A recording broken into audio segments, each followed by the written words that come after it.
For joining us on TVC News at 6. We'll begin in Lagos, where the sole victim of the collapse of a two-story building in the Palm Grove area of Lagos State is now back home. Lagos State Emergency Management Agency says the structure collapsed to ground zero. Inyolu Akugbola has the story.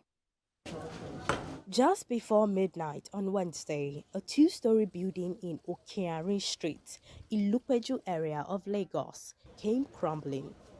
The building, which had about 4 families residing there, had them scrambling out for safety. Although many declined speaking on camera, an eyewitness informed us that this has never happened in his 10 years of living in this area. Around 11:30 to 12 p.m. last night precisely, we had this loud noise. First of all, that one came like a warning sign. That one came so loud, but first initially we didn't take it serious. Not quite long, then we had the real deal. It actually came down. Then we saw debris. The cloud went that foggy. We couldn't see ourselves, but we had loud noise. People were screaming. There was confusion everywhere. The victim, who has returned to where he called home after being treated for minor injuries, narrated his ordeal to us. I stayed up the last floor. Maybe I stepped on the staircase this night. It's just as if the floor just left my leg. I just went straight down.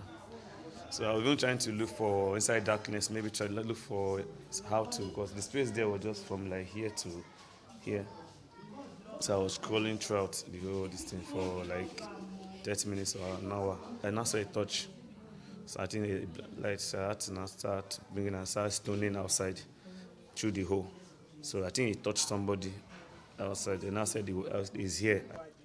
While there had been visitation by the Lagos State Emergency Management Agency, who said the building had been condoned to prevent further threat, other agencies and security officials were not disposed to speaking with us. In 2022 alone, there has been a number of building collapses in Lagos, and with them, lives cut short. Lagos State authorities have been engaging estate developers to ensure industrial best practices to keep incidents of building collapse to the barest minimum.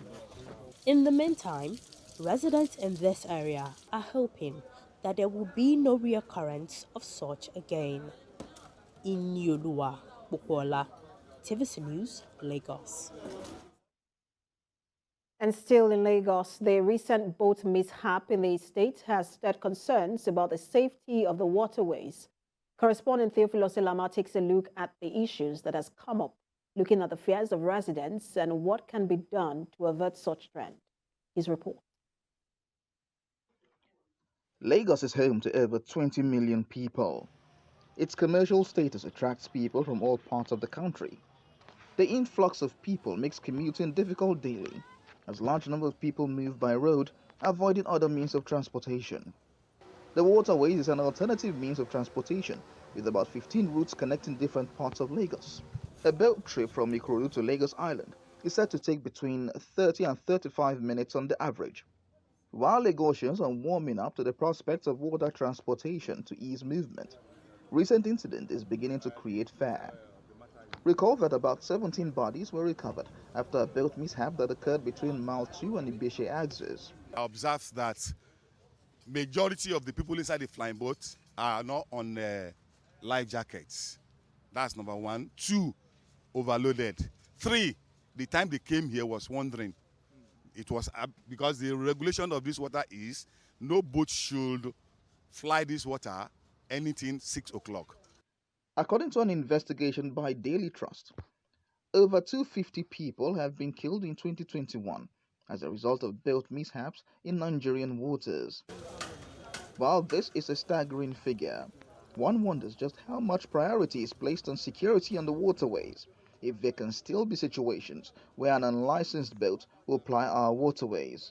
Our own personnel, we have what we call water guards, who are at all of these jetties that are approved by the government. They are stationed in all of those jetties, right?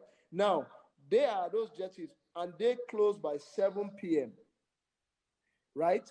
Now, a lot of people who try to do all this kind of illegal movements will try to come after that time. So we're now working with the neighborhood security agencies. Now look, begin to do more surveillance, not just on the road, but around our jetties. Yes, this has happened, most unfortunately though, but water transportation is actually, if not the most safest means of transportation. And we keep educating our people on the need to go by water. Despite the recent case in Lagos, many are still finding water transportation attractive. But concerned residents are, however, unanimous that the state government should put measures in place to address the issues of proper regulation and enforcement of safety protocols. Theophilus Ilama, TVC News, Lagos. Now to Ondo State, where 4 persons, including a commercial driver, have died in an accident which occurred along Olokuta-Shasha Road in Akure. According to eyewitnesses, the accident happened when a Sienna bus coming from Ondo axis had a head-on collision with an Ore-bound Hummer bus. The 4 victims were said to have died instantly. It took the intervention of motorists and residents around the area to rescue other passengers who were trapped in the vehicles. Men of the Federal Road Safety Corps later arrived at the scene to evacuate the corpses of the victims to the mortuary. The accident caused a gridlock on the Akure-Ondo Road for several hours. Let's now turn to security matters. In Ogun, operatives of the State Police Command have arrested an escapee from the Kuje Correctional Center in Abuja. 28-year-old Yakubu Abdul Mumuni was arrested following an information that he was sighted somewhere around Songwater. The DPO of the Songwater Division, SP Saleh Dahiru, mobilized his men to the area where the convict was subsequently arrested. He confessed to the police that he escaped from the Kuje Correctional Center on the 5th of July when it was attacked by terrorists. He said he was convicted by the Kogi State High Court for offenses bordering on conspiracy and culpable homicide and sent to the center. The Commissioner of Police, CP Larry Bankole, has ordered the State Criminal Investigation Department to facilitate the immediate transfer of the convict to a correctional center. And to forestall utter disregard for traffic rules and other extant laws guiding road use, the Inspector General of Police, Usman Baba, has ordered the total ban of spy police number plates by individuals across the country without exception. This is irrespective of whether it was authorized, as all authorizations are now revoked indefinitely. The police boss also directed police officers and officers of sister security agencies attached to VIPs who use spy number plates to ensure prompt compliance with the directive or risk being arrested for violation. The IGP directed commissioners of police in the 36 states of the Federation and the FCT to ensure all spy number plates currently in use are confiscated, but cautioned that owners of such vehicles should not be arrested unless they are security agents on escort duties. Also, the President, Nigerian Union of Journalists, Christopher Isiguzo, has called on the federal government and other leaders to address the nation's worsening insecurity. Mr. Isiguzo is concerned that the security situation is getting worse by the day. We have details in this report. Nigeria is faced with an unprecedented wave of different but overlapping security challenges, from kidnapping, banditry to extremist insurgencies across the country. This is affecting education, health, economy, and other aspects of governance. A report by the National Bureau of Statistics shows that the nation's inflation rate, especially food prices, has skyrocketed to 20.57% in January 2021. This is the highest in over 11 years. This has the NUJ concerned, being a critical stakeholder in the Nigerian project. At this conference, the NUJ President, Christopher Isiguzo, expresses worry that nowhere across the country can really be considered safe.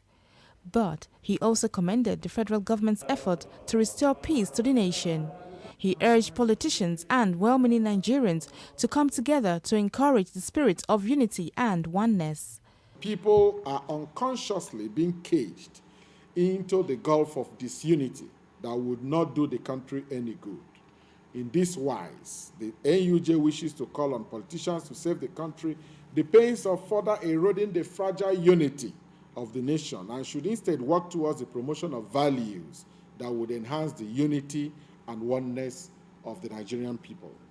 The president of the NUJ appeals to the government to intervene in the nation's crisis in order to save the country from further embarrassment.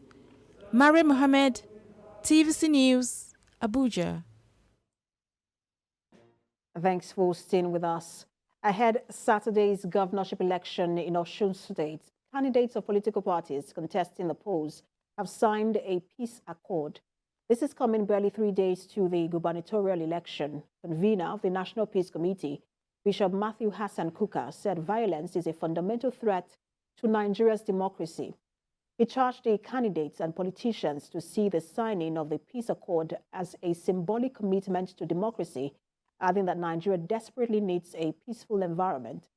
Also speaking, Chairman, Independent National Electoral Commission, Professor Mahmood Yakubu, appealed to all political parties, candidates and other actors to play their part in supporting the peace accord.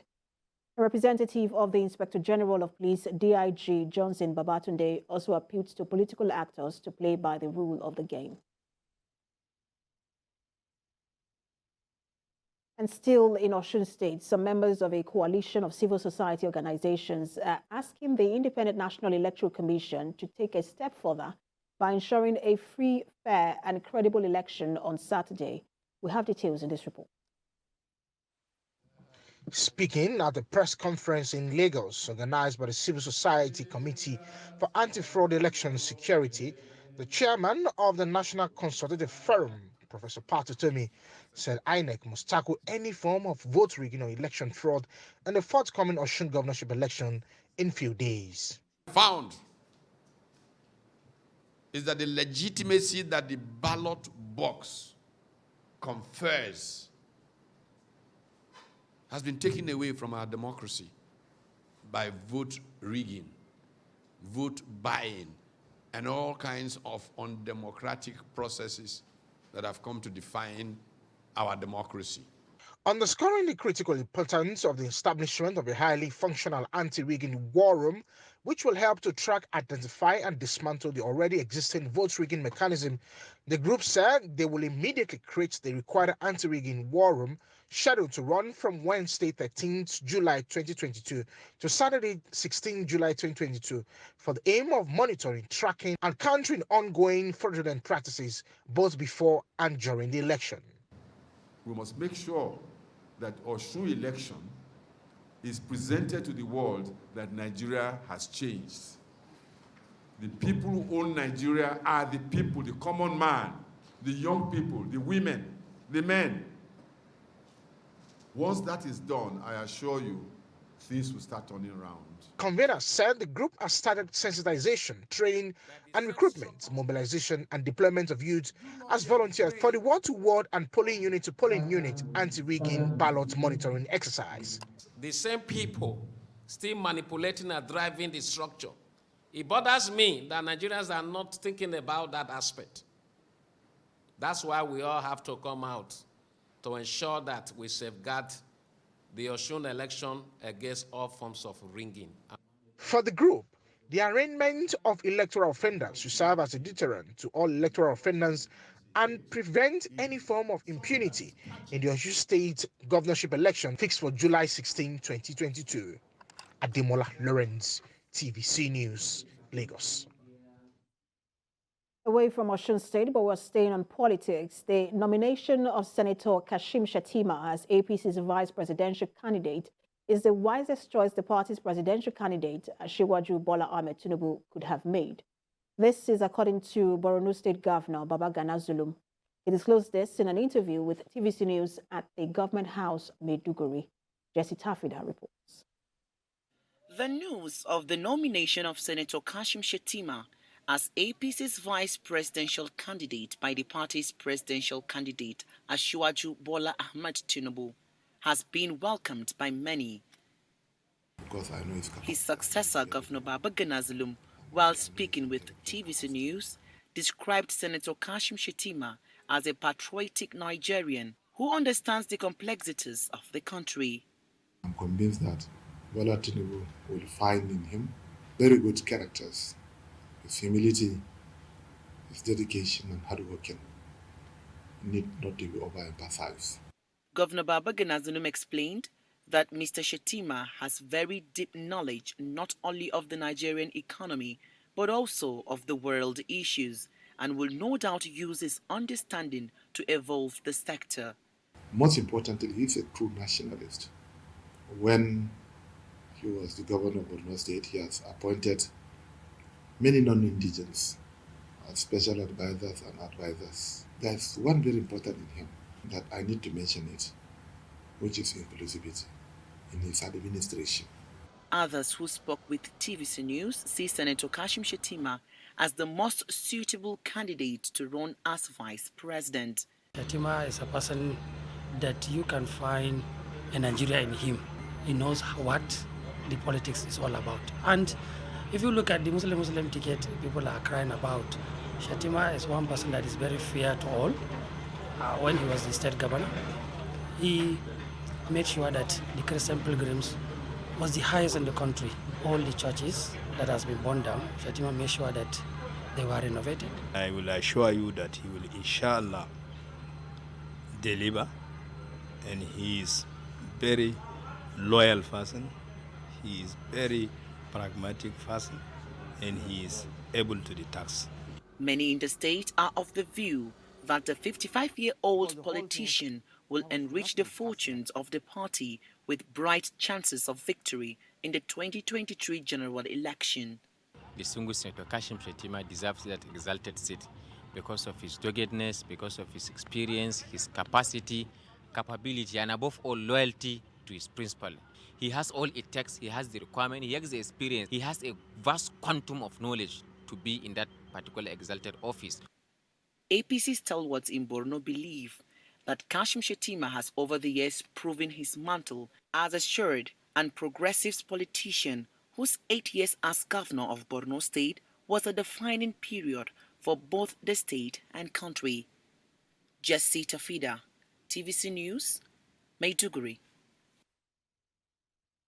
And to other matters, the Ondo State government is set to check the influx of commercial motorcyclists into the state, as well as the rate of crime allegedly perpetrated by them on a daily basis. The Senior Special Assistant to the State Governor on Strategy and Special Duties, Doyin Odebowale, who announced the plan at a press briefing in Akure, said a new registration exercise for the motorcyclist has begun. Ayode Jimoradeyo reports. In the wake of the June 5 attack on St. Francis Catholic Church, Owo, in Ondo State, the governors of the 6 Southwest states announced measures to check influx of commercial motorcyclists to their states. The step is to check rising cases of crime being perpetrated through the use of motorcycles. The Ondo State government had carried out registration of commercial motorcycles in 2018, but it is about to embark on another round of registration because of influx of more riders to the state. At this press briefing in Akure, the Senior Special Assistant to the State Governor on Strategy and Special Duties, Doyin Odebowale, said the move became necessary to reduce crime being committed through the use of motorcycles. Mr. Odebowale explained that the biometric registration will cover the use of jackets, tickets, and color code of each senatorial district of the state. Government, through the Board of Internal Revenue, has graciously produced this for us. We are going to commence the registration of Okada in all the 18 local governments of the state. The governor has approved the payment of 2,500 naira across board. The governor's aide also issues 10 warnings to commercial motorcyclists operating without number plates. We are going to insist that anybody who wants to operate Okada on a commercial basis must put this on. If you want to pick any of our children, you want to pick our wife, you want to pick anybody. We insist on it. It's not optional. It's not whether you like it or not. Some residents of the state are delighted with the move. It's a very good decision. By giving them uniform and other things to identify them, because if you see the way we are looking, the way the crime, the nature crime, most of the crimes today is perpetrated, the perpetrators use bike. It's good for security purpose. It's good for people. So passenger, anybody who want to take Okada. The state government assured residents that the step is to guarantee people's safety and ensure that unregistered motorcycles are not allowed to operate in the state. Ayode Jumoradeyo, TVC News, Akure. Now to Oyo State, where a member of the State House of Assembly, Ademola Olusegun Popola, has been confirmed dead. The 46-year-old lawmaker who represented Ibadan Southeast Constituency 2 at the State Assembly died on Tuesday evening at the University College Hospital after suffering from a kidney-related disease. He was the chairman Committee on Local Government and Chieftaincy Matters. A family source who confirmed the incident said he was billed to be flown abroad for surgery before his death. Oyo State Governor Seyi Makinde has described the lawmaker's death as sad and painful. Governor Makinde in a statement said, quote, "Honorable Popola's death is a huge loss to the state, the House of Assembly, and the PDP on whose platform he was elected into the House. He was a consummate lawmaker and an individual who was quite passionate about the development of the state," end quote. He prayed for the repose of the soul and the fortitude for the family to bear the loss.